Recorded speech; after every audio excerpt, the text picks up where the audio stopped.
the week was overwhelming for everyone. I mean, I talked to a lot of other publishers. Like, this industry kind of surprised itself from the quality across the board, and I've been to a few events, was amazing. We had a very simple theme, I think, which is our strategy. And we talked a lot about bridging the gap. Bridging the gap for us is not necessarily choose a side and say we are digital or we are TV. We just think that these industries are going to merge, and they're going to merge under specific terms. Like, I don't think that it's going to be video is video is video. I do think you need content curation at you know, the bottom of things. Like, not all content is equal and not all animals are equal. You need to have quality. But it's not like TV. Like, we're not trying to be TV, but it's just like super premium, authentic content. And we actually work with a lot of digital folks. Like, one of the interesting things I think we did is that we casted a lot of people that have digital footprint and are digital native. Nicole Richie has 4 million followers. I, Justine, have 3.5 million subscribers over YouTube and Facebook and Twitter. The Editorialist, Scott Schumann, has a great blog. Gwyneth Paltrow has a site. Adrian Garnier has a site. So it's people that really already have audiences on the digital side, and we took them into our platform because we want to develop audience together with them. We want to bring their audience to AOL, etc.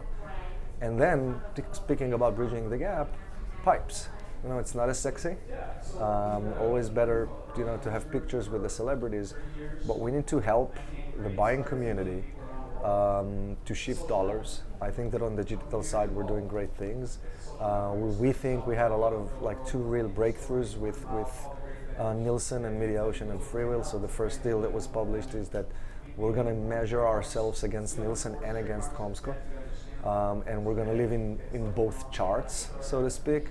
And Nielsen are giving us a reach measurement, and then we're a part of the ratings pilot, and we're the only pure digital partner there. So we're starting to have, like, reach and rating, you know, in a TV measurement world, and the MediaOcean deal is like using Freewheel technology not to bring TV dollars into the web, but to actually bring web inventory into TV platforms. So it's almost the opposite thing. So that at a point in time, if you're a broadcast buyer, you can buy AOL. If you're a digital buyer, you can buy AOL. We speak both languages. We want to make them into one. And what I liked about this week in general is that I think for the first time, there's a lot of differentiation in the marketplace. Like, every company stands for something, and I kind of thought that it was amazing to see how most companies took a path that is not similar to the other ones. And I think that if you're a buyer after this week, you know where to put your bets, because you know what everyone stands for. And I thought that was very cool and innovative. I don't think anyone but YouTube has enormous scale in one destination. Maybe Hulu, not as big as YouTube, but it still stands for something. If you go to comScore, all the rest are not as big. And we did 2 things in AOL. First one is we took video views inside AOL almost 10x up in 18 months. The DNA of the editorial team in AOL right now is to put a video on every story. And we have the tools, and we have the library, and we have everything there. So, you know, if you go to HuffPost right now and you write a story, our platform is inside the HuffPost CMS. I know I'm getting technical, but it's important. If you're a HuffPost writer, you write a story and you can automatically ask for a video, and we read the text immediately, and we offer the editors videos. They can choose, they can pick, they can embed it immediately. So internally, our homepage is driven by so much video offerings, and I think you're starting to see AOL merging text and video in a very scalable way. So yeah, half of our views are inside AOL. We just grew and optimized our properties significantly. And then the same thing is being offered to the publishing community.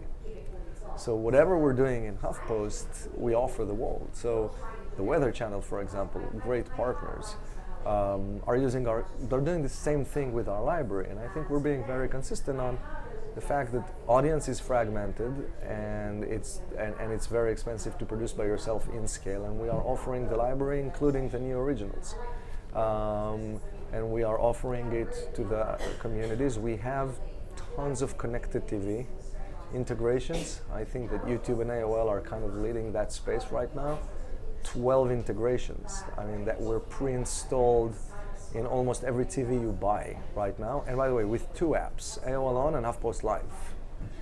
So we have 2 offerings that we're giving inside televisions. We're sitting with all the boxes, Roku and Boxy and all the rest.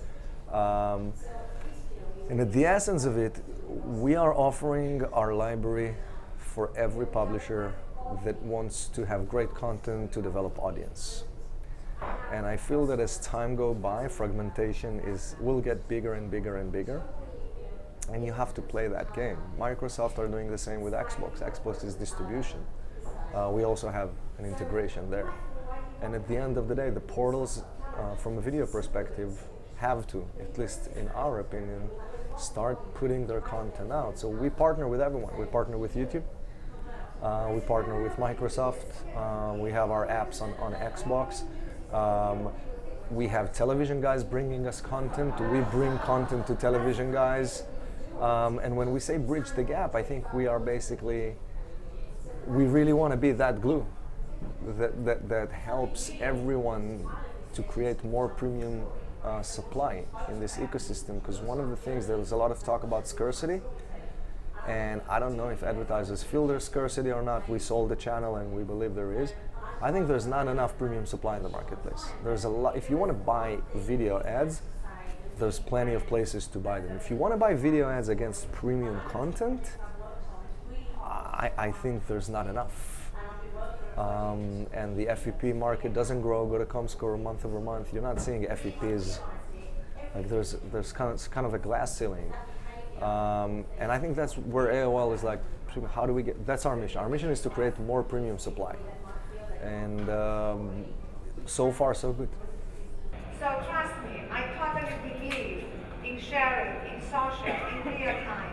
But I also believe that we need to keep adding value to our readers.